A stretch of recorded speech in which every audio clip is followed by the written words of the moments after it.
Hey there, welcome back to the channel. My name's Mark. I like to work on old trucks and old cars, and today I'm going to continue working on my Peterbilt project that I've named Little by Little. Now I dragged this thing out of a field about an hour away from me in Mundare, Alberta back in 2017, and I didn't really start working on it out in the snow until 2018, but it's been a long process. Of course, I got a little distracted with the Kenworth project that I dragged home, and I made up like the replica of the Smokey and the Bandit truck used in the movie, and I kind of leaned back into this truck over the winter. Of course, I spent a lot of hours, a lot of Saturdays, sanding this down, attempting to paint it, and then having to sand the clear coat and re-put the clear coat on. There's a whole bunch of episodes if you want to go back. If you're having trouble sleeping, they're great episodes. I highly recommend them for helping to put yourself to sleep. But I'm on the home stretch now, and I know I've said that a lot, but I really am. I've been kind of picking away in the evenings. I've been doing little things like I finished up the door locks and all the assembly in behind there. Finished up the power windows, so that's all done now. Still need a couple of big things still need doing is the interior, but the interior was already in there once, so it shouldn't take too long to put it all back in. And then the new step boxes from Bager Industries. So I think I'm gonna tear the band-aid off on the harder project, and I'm going to tackle the steps today. Now, of course, just looking at this, I still need to finish the exhaust and throw that drive shaft back in, so that's probably what I'll hit first, and then I'll work on trying to get those new step boxes from Bager Industries on the truck and looking sharp.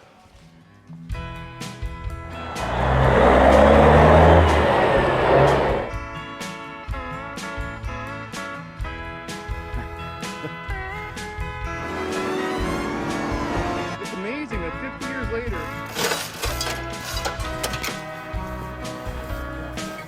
Huh?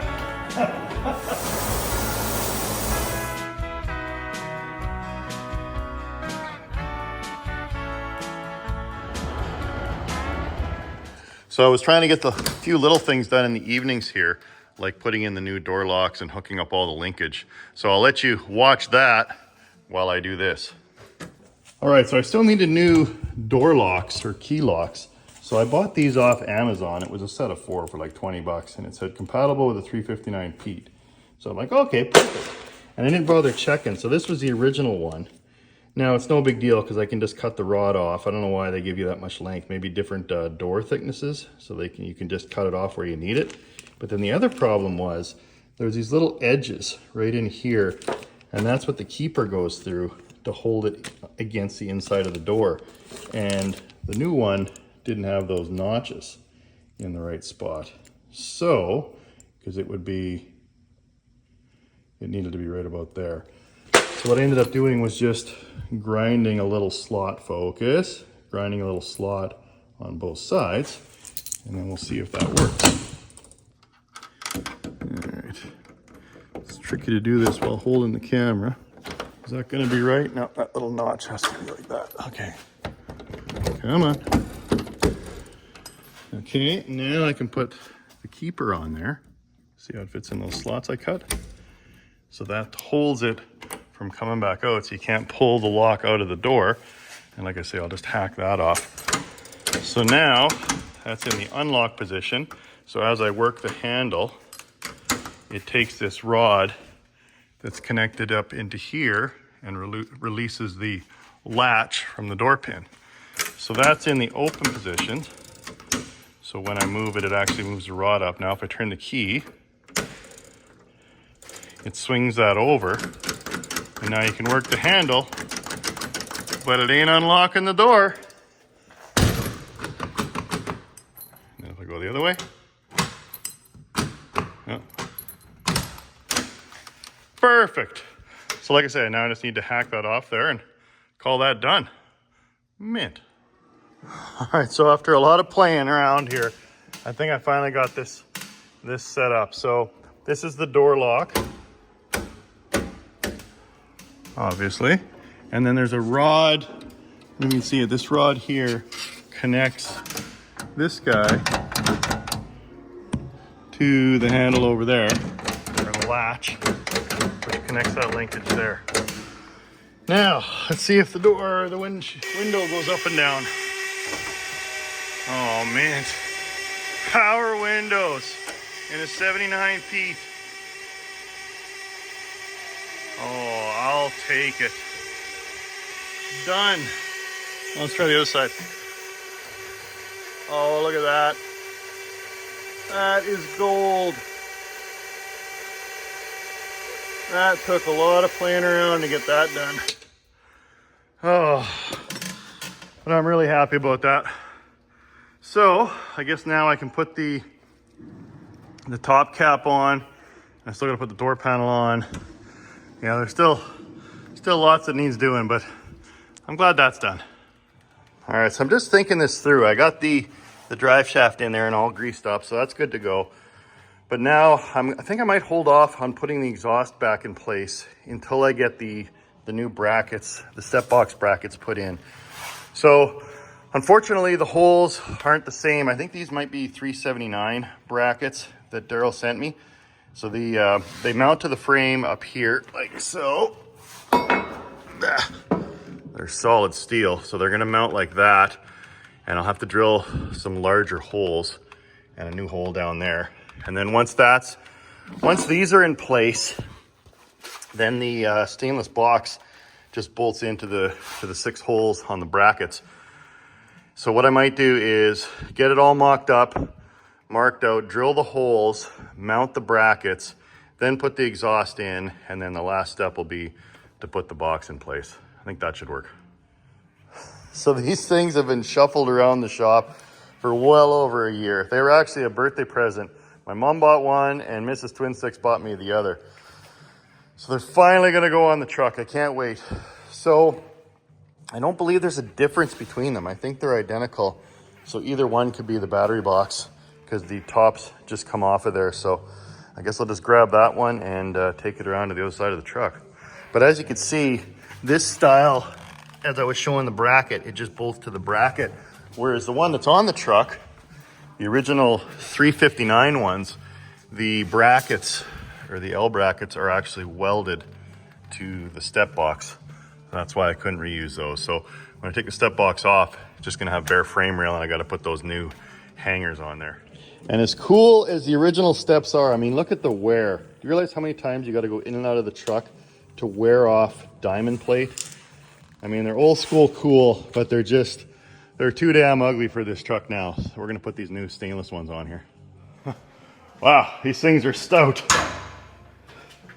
And I like the fact that Daryl leaves the plastic on here, on the stainless, so I can, because I was worried about putting these on here. I mentioned it in an earlier video, that I didn't want to put the box on till last because they're gonna be in and out of the interior, putting all those pieces back in, but now I can still walk on this without damaging or scratching up the stainless.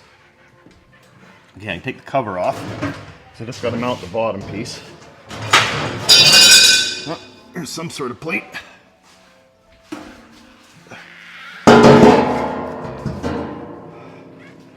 Okay, what do we got in here? I have no idea what that's for. Oh, okay. So it's a cover plate for the access for the battery cables. So I guess you figure out which way the cables are going to come in and you just put this cover plate over the other side. Now I'm going to have to check to see if both boxes have these holes. Because if they don't, then this is obviously the driver's side where the cables for the batteries come through. But beautiful welds. I mean, Daryl Bager, he was a farmer that he just started building little custom things for his truck. And he's actually really good at it. He's a good fabricator. And he ended up starting a company out of it, Bager Industries. And he manufactures all this cool stuff for trucks old and new. He did the visor, he did these and a bunch of other little things like the lights inside the interior. So it's cool stuff. Go check out his website if you need some cool minty items for your old rig. Okay, like I said, I'm gonna double check to see if that is the same, and if it is, then I can mount it, and if not, I'll swap it. Yeah, so the other box has the same 2 holes cut. So just some feedback for you, Daryl. You may want to put 3 of those panels in there, because obviously the passenger side, you're going to cover them both up, and then in the driver's side, you're going to cover at least one of them up. So you need 3 of these, but I'm sure I can make one of those up without too much trouble. Okay, at least this thing is aluminum. Oh, this is way lighter. Okay. But what I'm planning to do is use the Princess Auto floor jack here to hold it in place. I have to believe that it's the same dimension, so I should be able to use the original holes, at least as a starting point. Okay.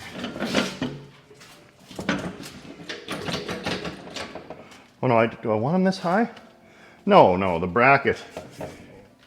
You'd never make that first step. It's worse than the Kenworth.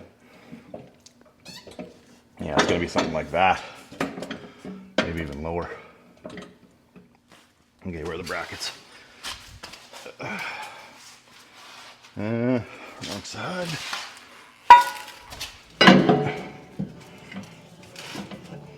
Yeah, almost perfect. That's about where it's gonna hang. Sweet. But just to double check, I think what I might do is I'll put a bolt in the top hole and hang them and make sure that they're straight and square to the edges. And then I'll be able to mark out the second hole that needs to be drilled. And yeah, should be golden. This might not be as hard as I thought it was gonna be. Oh, I stand corrected, Daryl. You do put 2 plates in there. One just fell when I lifted the cover off. So that way you can block it out. And then if you're gonna bring cables in, you just cover up the 1 plate. So good job, Daryl. He knows. He knows.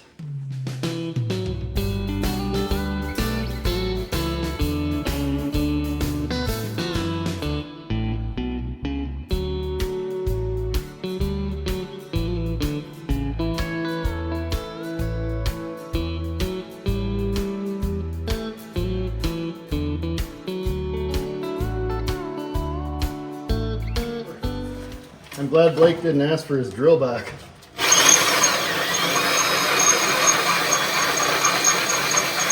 Oh, here we go.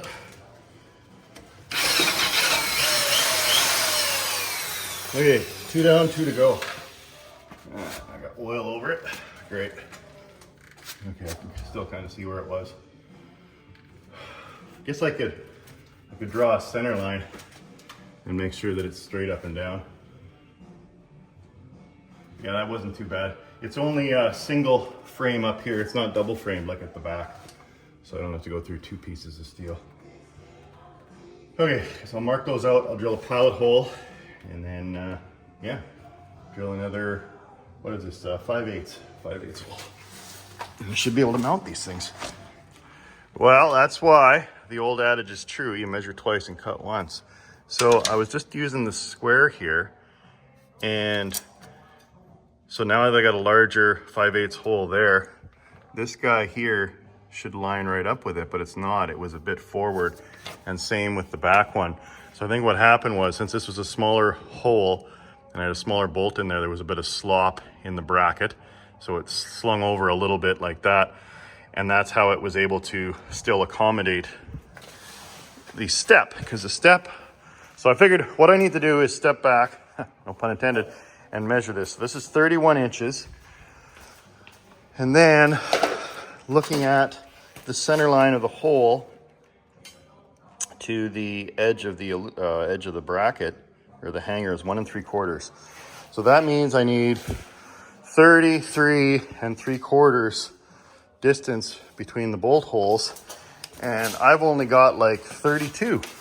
So that hole is in the wrong spot, and I cannot reuse. I can reuse one of them, but what I'll have to do is drill another hole right beside it of the larger size. And I guess worst case, I just clean it out and it'll just be a slot. It'll still hold the weight of it, but at least I caught it before I drilled all 4. Bummer, but that's why measure twice, drill once.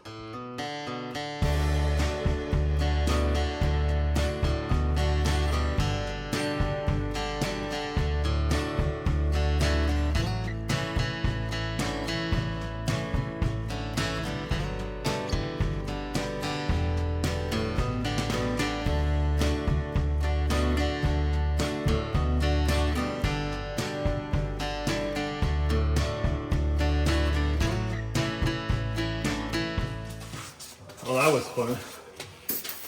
Not.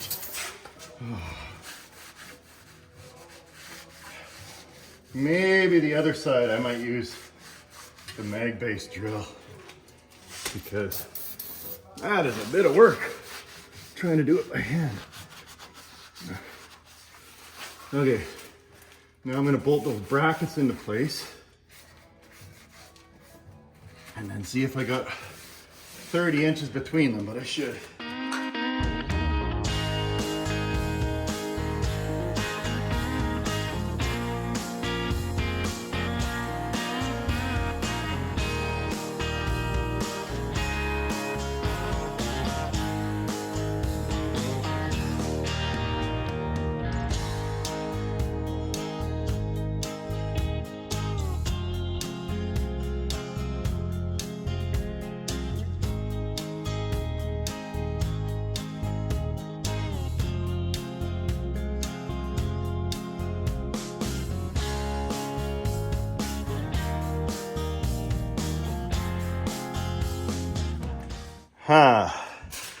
Well, that's the joy of doing things custom. I'm not, I don't know if I'm happy with that. I think it's a little too low, because that's the 3 holes. There, that's where the first one is. Maybe it goes up a bit. Oh no, that's pretty much the height. I don't know, it just seems low to me. I guess I can measure how far off the ground this step is to the other one. Okay, top of the step is 13.5. Let's go see this side. I guess worst case I could maybe go up a hole and drill one more hole in the bracket. Yeah, this is like 18 inches. I figured it was too low. Oh man, more customizing. Yeah, that's just too damn low. So, I guess, I don't know. I suppose I could have had the first hole drilled higher, but that's only like a half an inch. So, maybe what I'll do is jack it up so the bottom hole goes in there, and then I'll have to just drill a new hole up high. Huh. Well, like I say, when you customize something, you don't buy it off the shelf from Peterbilt. You're gonna have to do a little bit of mod. The nice thing is I get all the kinks worked out on this side, and I'll know what to do when I do the other side.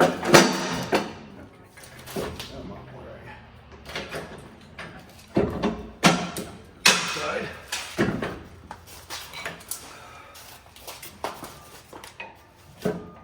There's the other side. So that's where it would sit if I went up one hole. Yeah, that's 19, so it's an inch higher than the other side.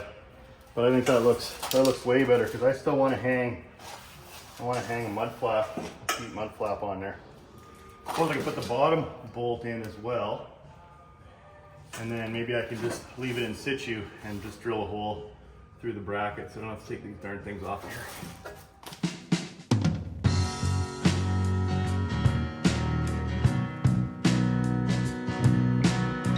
I think what I'll do, lesser of two evils here. At least I started it on both sides.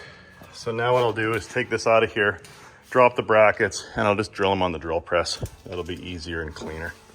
Oh, this is way easier than trying to drill it by hand on my hands and knees. And yeah, I should probably drill a pilot hole, but I ain't got time to drill pilot holes.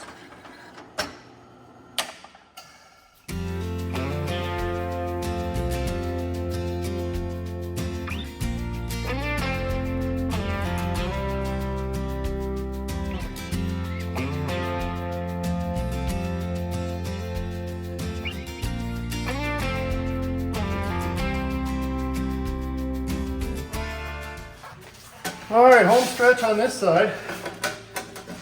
Pretty happy with the way that it mounted in there. So I'm just gonna put a little bit of goop sealant, just so road dust doesn't come in here. Just like that.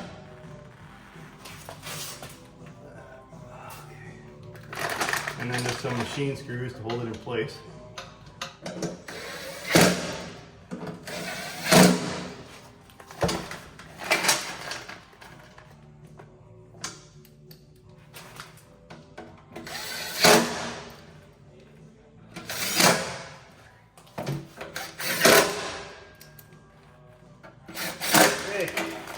Moment of truth.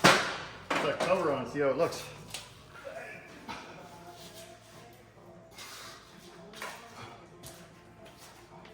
This is where the weight is on these steps.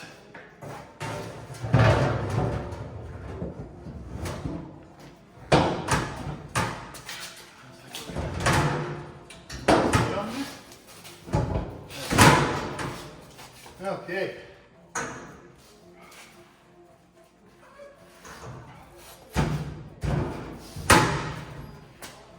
One step.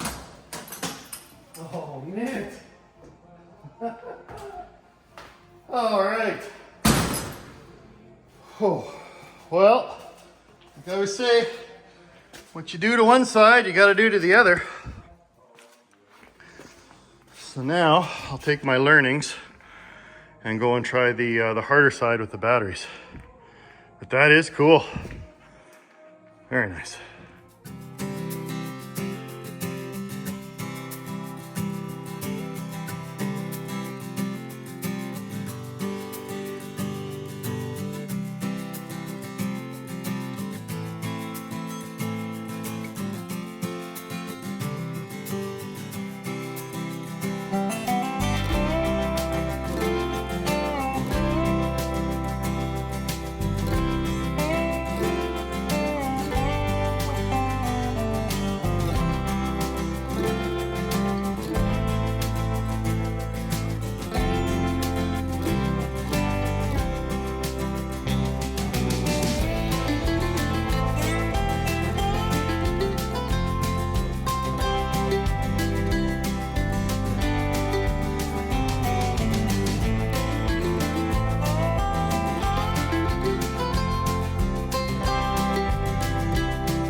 That's the only good thing about an aluminum frame is it's easy to drill holes in.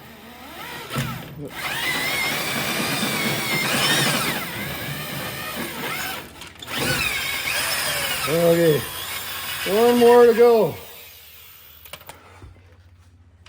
Give her a little oil. And if you're wondering where the air tank went, I actually took it off and took it to, oh man, I can't even remember the name of it. Action Coatings, I think it is, something like that. In Edmonton, and they're currently powder coating it shiny black to match the bands around the air cans.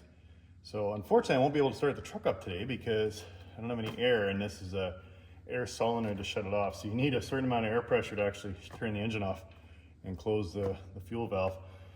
So I'll wait until, man, that's, someone sure put that on there crooked. That must have been a Monday morning or Friday afternoon mount at the old Peterbilt factory in '79. But when I get the new tank in next week's episode, I should be able to connect that up and then start on the interior, put the interior back together, and then take the old girl for a run down the highway. Oh, I can't wait. First, I gotta get these on here.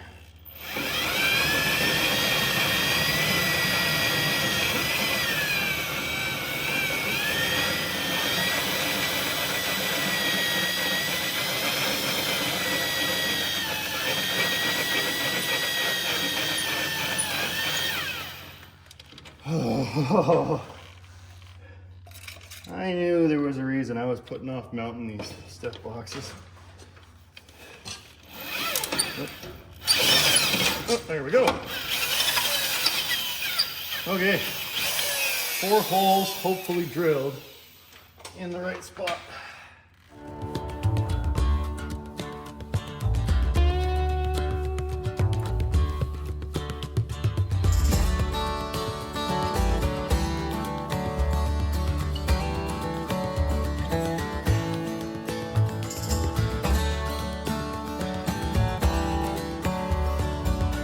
So while I'm letting the paint dry, I figured I'd make use of the minutes inside the minutes. And I need to get this bottom rack out that holds the batteries from sliding side to side. Now, I don't have any extra ready rod, and this stuff is rotten and rusted, so I'm just gonna take the grinder and cut it off, and I'll have to get some new ready rod for the next episode, and so I can hold the batteries down with these guys. Make Sure you're not throwing sparks at the window, Mark?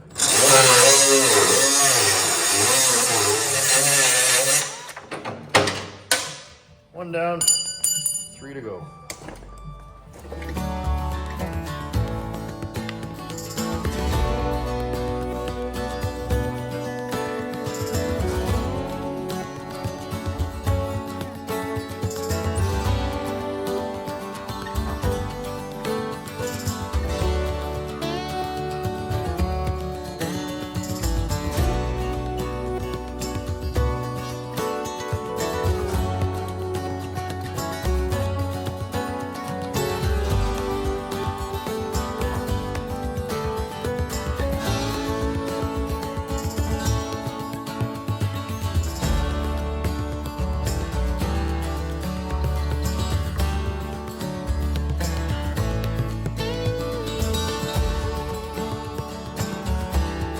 Oh man, there's nothing better than bolting new stuff on your project truck.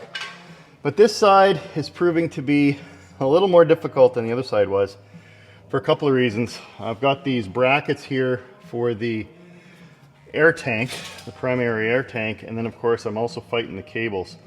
Now if you go back to the beginning of the episode, if you remember from the beginning of the episode, the original 359 box had a hole here where the cables came through, and then the positives were actually long enough to get to the center batteries. But in this case, with the back, the way Daryl designed it, I like it better because it's cleaner, but now the cables have to go behind the post and then in, and now the positives are just too damn short.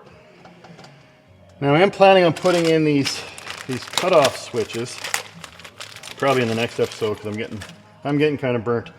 But basically I just got to drill a hole and have those mounted there.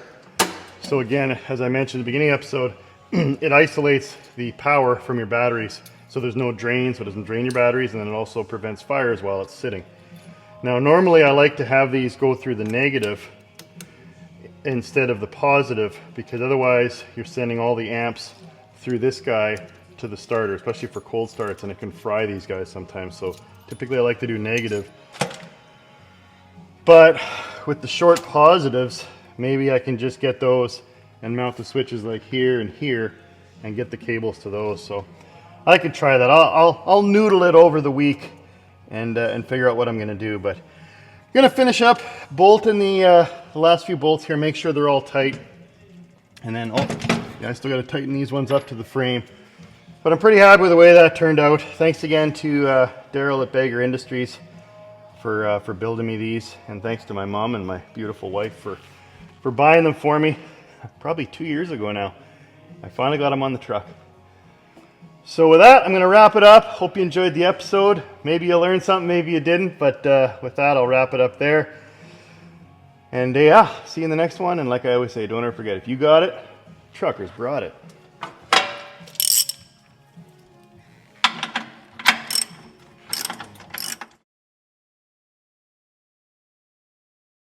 Oh man, that looks good. And I earned my treat. Oh yeah, boy. Oh.